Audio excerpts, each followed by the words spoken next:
Sandra Silberzweig is a contemporary abstract artist from Toronto, Canada. She has a condition called synesthesia, which is a blending of your senses. That means that she can hear or taste color or see music. Could you imagine how things would be if your senses would blend together? She sees color in a different way than what we see.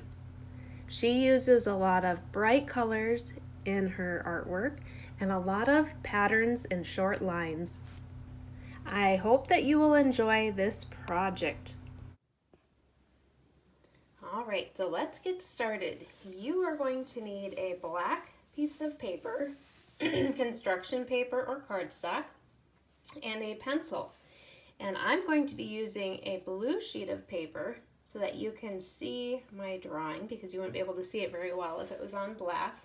And I'm going to be using a black marker. That way you can see more easily. So you are going to use black paper and a pencil, and you can draw along with me. So we're going to go ahead and get started on our face. The first thing we need to do is find whereabouts the middle of our paper is. So I'm going to say about right here is the middle, going that way, and about right there. And I'm just going to put a black dot there.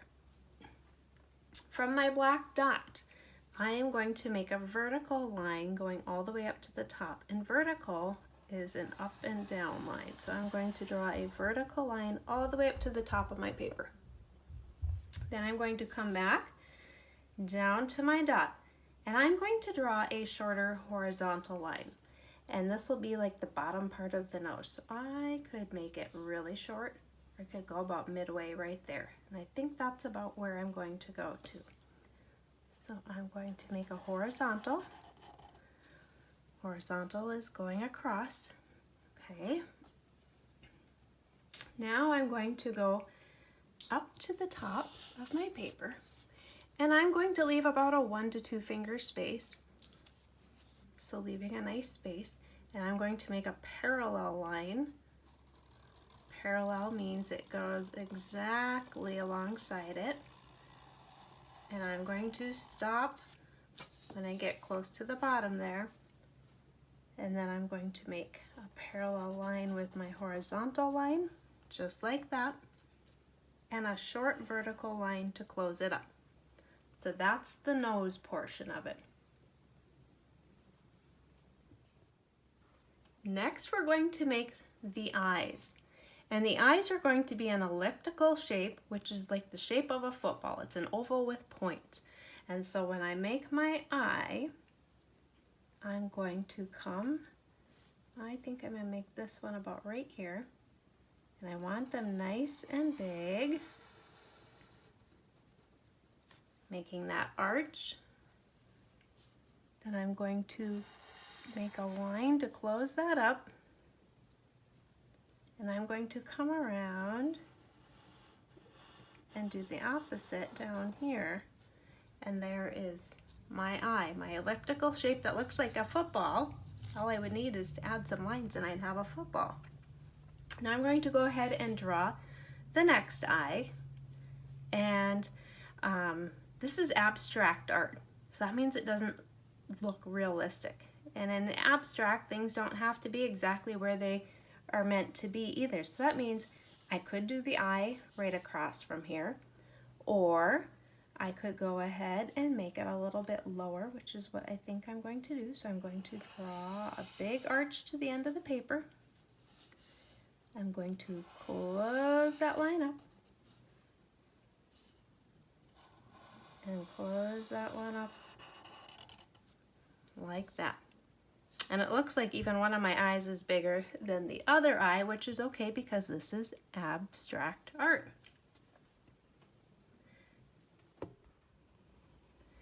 Next, we're going to make the iris, and the iris is the colorful part of our eye. And I'm going to make my iris by making some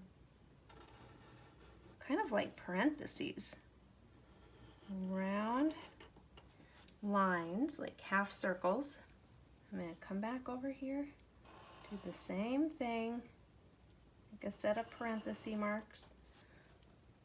There's my iris. And now to add the pupil. The pupil is the tiny black part of our eye. And I'm just going to make a circle right in the center for filling in later. Now we're going to go ahead and work our way down to the mouth. What I'm going to do here is partway between the nose here in the middle of this bottom line in the nose, I'm just going to go ahead and make a little short vertical line. Then I'm going to use my finger and I'm going to kind of trace out about how big I want to make her mouth.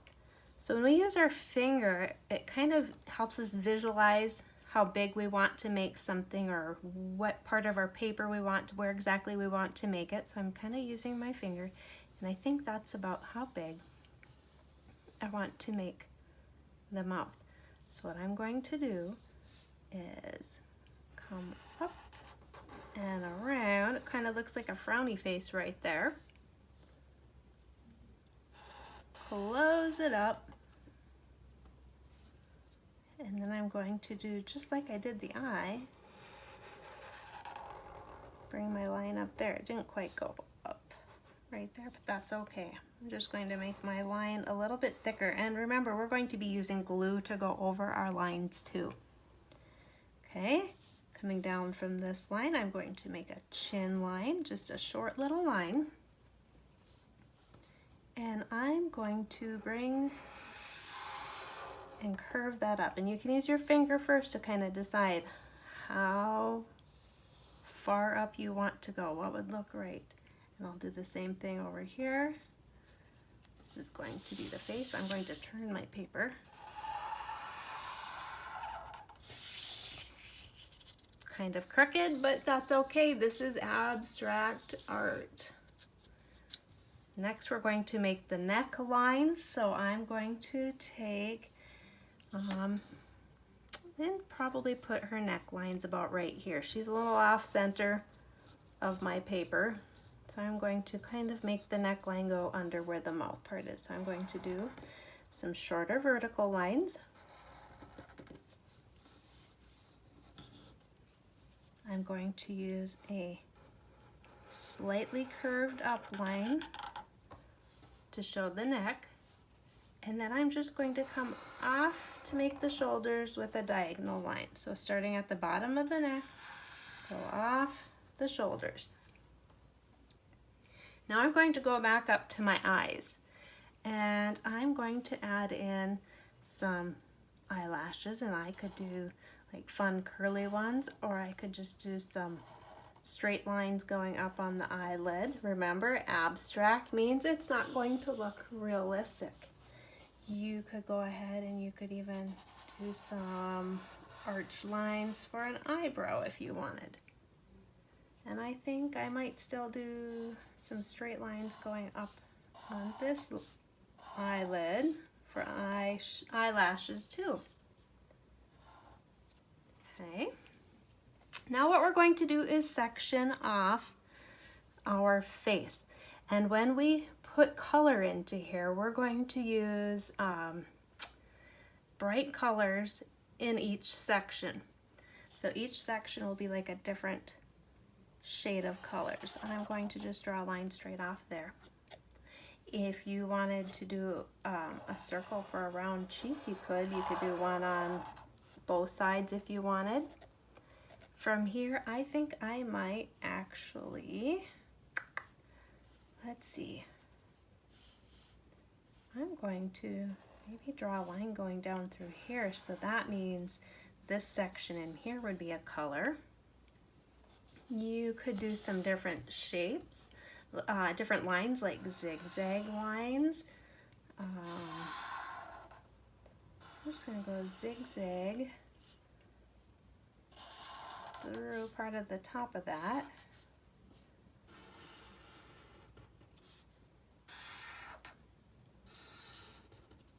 You could do different straight lines.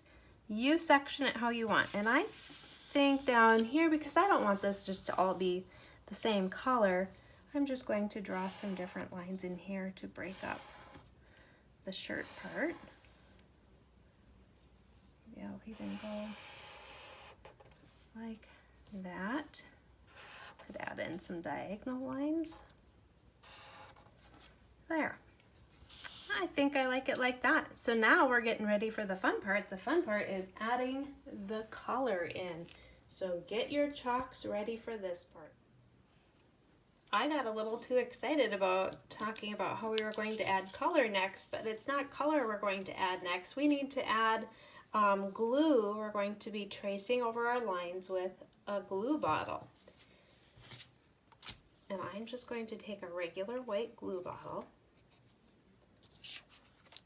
And you want to test out your glue. That came out pretty fast, so I want it to come out in a nice steady stream where it's not going to come out too much, but nice and steady like that. Before I do that, I'm just going to show you when your glue dries, that's what it's going to look like. You can see how these are from some other students that I've had, and my daughter who's helped me make some of these too. She did some very unique eyelashes with the curly cues over there. We want to make sure that our lines have nice big spaces in them, because if not, the glue spreads a little bit, and if we have tiny spaces to work in, it will kind of close up those gaps where the lines are. Let's see, yep, here we have just different lines going on. Just trying to give you some different ideas of what you can add. Here we have circles and horizontal line going that way. A checker pattern on the bottom for the shirt. Here's what the checker pattern looks like when it's all filled up. So these are just some ideas for you. Okay, now that my glue bottle's ready, I tested it out on a piece of paper to make sure it's flowing nice and consistent. I'm going to go ahead and trace my lines. I'm holding my glue bottle just a little bit above the paper, so it's going right onto the line.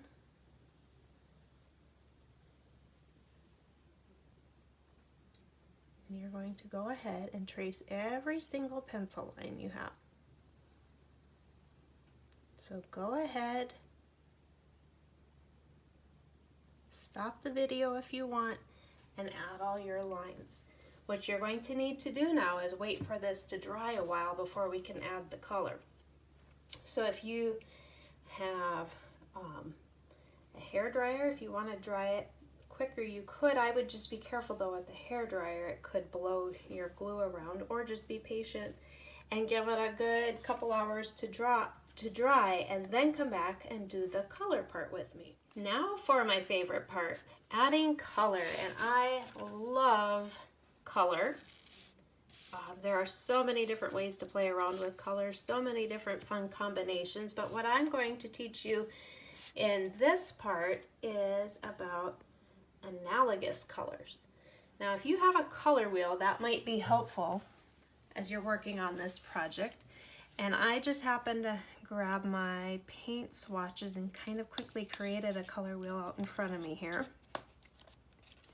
I don't have a true red, but that's the closest thing I have to a red. So I'm going to be using my chalk pastels. If you don't have little chalks like these, that's okay. You can go ahead and use sidewalk chalk too. Sidewalk chalk would work well too. We're going to talk about analogous colors. Analogous colors are colors that touch each other on the color wheel. So an analogous set of colors would be 3 colors that touch each other on the color wheel, like red, orange, and yellow. Those would be analogous. Blue, purple, and red or pink would be analogous. We could go down here, yellow, green, and blue greens or blues would be analogous because they touch each other on the color wheel. And so I'm going to go ahead and I'm going to sort my chalk into sets of analogous colors that I could use. Like I have a purple, This is more of a green blue, so if I take that one out, I have kind of a bluish color. And green, blue, green, blue, and purple are analogous colors, so I'm going to keep these three together because that could fill in a section. I could go, how about if we did orange, yellow, green. I have a yellow, kind of have an orangish color like that, and lime green. Making sure you can see those colors. These three touch on the color wheel, so these three would be a set of analogous colors. So go ahead and sort some of your chalks into groups that would work well together. So my page that I'm going to work on adding color, I'm going to finish this one that started because the glue is dry on this one. We'll just need a wet wipe or a wet paper towel to keep your fingers clean when we switch colors. And you want to make sure your fingers are dry as we're working. So if you look here, here was a section. The analogous colors I used was a dark purple, like a medium color purple, and a bluish color purple. Those colors touched. Those are the colors I used in that big section. Now when you get to smaller sections, like if you have a little circle here or up in the eye, I have smaller sections, I would just choose one color in a smaller section.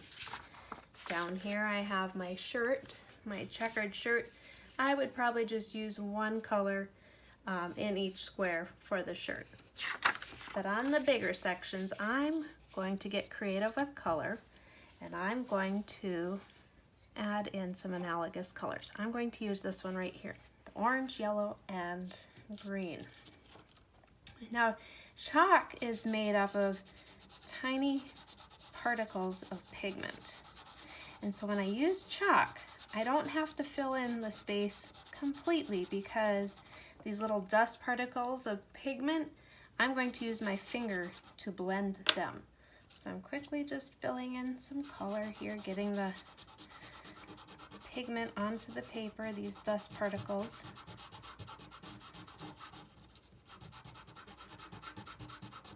One thing you don't want to do when using chalk is to blow it because you could get it in your eye and that does not feel good. I've had students do that before. You blow it and you get a tiny chunk of it in your eye. So now what I'm going to do is take my finger, make sure they're clean. I just wiped mine off. You want to make sure they're dry too and not wet. And I'm just going to use my finger and massage inside, blending the colors. See how where there were those black spaces, those empty spaces without color, I'm filling that in. Okay. Then I'm going to switch to a clean finger, or I can clean that finger. I'm going to start doing the same thing with the next color. Now, where these two colors meet, I want to blend them a little bit because that's what makes them look so nice together, and it's a nice transition from one color to the next. But I don't want to take and rub my finger all the way through the green because all I would be doing is making a mess with bringing all that over here and kind of getting one new color. I want to be able to see each of my colors. Now I'm going to take another clean finger and just massaging. I'm going in like a little circular motion, filling that in. I don't have any spots. Now remember I said I don't want to blow my dust particles because that could end up in my eye. I'm just going to give my paper a little tap if there's any left. So go ahead and color in all of your different sections using analogous colors in the big parts, using just one color in the smaller sections, and have fun.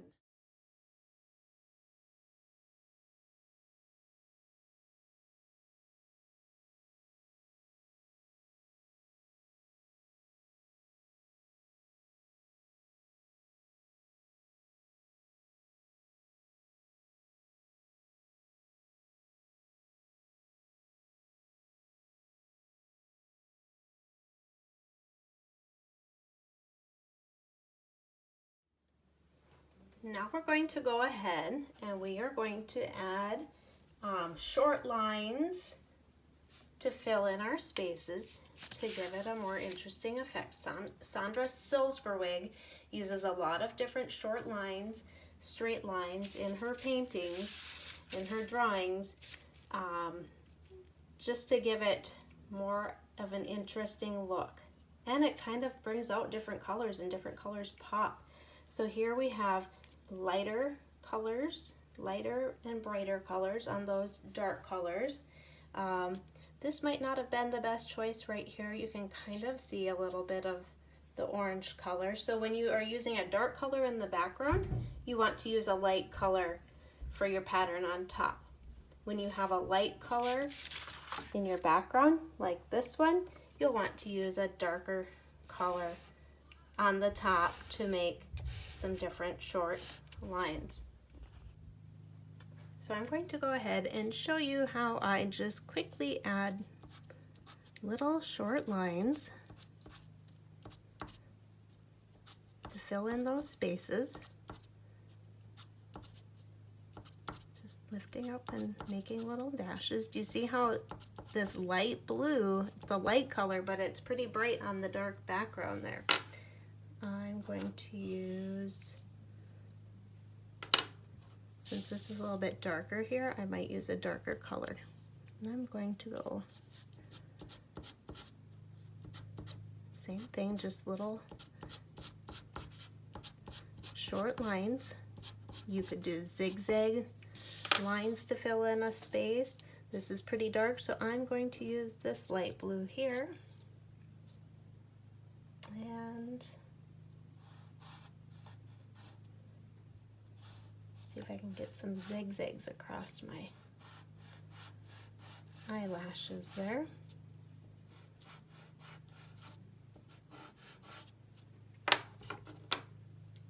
And go ahead and keep adding in different lines for your patterns.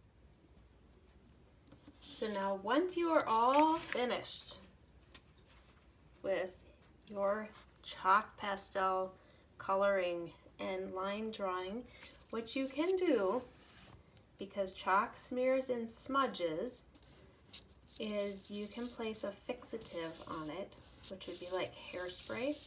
If you spray a light coat of hairspray on it, and I would stay back with my spray can about, you know, a good foot, and spray over your whole page and let dry. What that hairspray does is it's a fixative. That means that your chalk won't become smudgy if you touch it, because if I still touch this, I'm going to get chalk on my finger. Or if you put it in a frame, then it wouldn't be able to be touched, or if you just hang it up where it's not going to be down where fingers can touch it. I hope you enjoyed this lesson, and I hope that you are finding plenty of things to do to keep creative through the rest of your summer. Enjoy the rest of your day.